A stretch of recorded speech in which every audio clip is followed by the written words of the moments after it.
Now, when it comes to the limited partnership, the LP, it is almost identical to the previous LLP.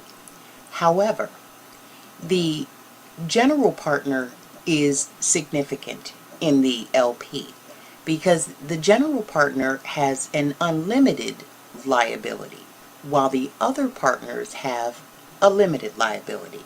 And that is because the other partners do not take an active role in managing the business. So because the general partner takes an active role in managing the business, their liability is unlimited. Failure to incorporate early. In partnerships, it's common for a partner to drop out early, a year into business or whatever. They drop out early. However, if you decide to go public in the future, your business is doing great, a partner could return demanding some equity because they were one of the original founders. And this could be avoided had you incorporated early, issued shares to the founders. Then at the time that that partner dropped out, did they still hold those shares?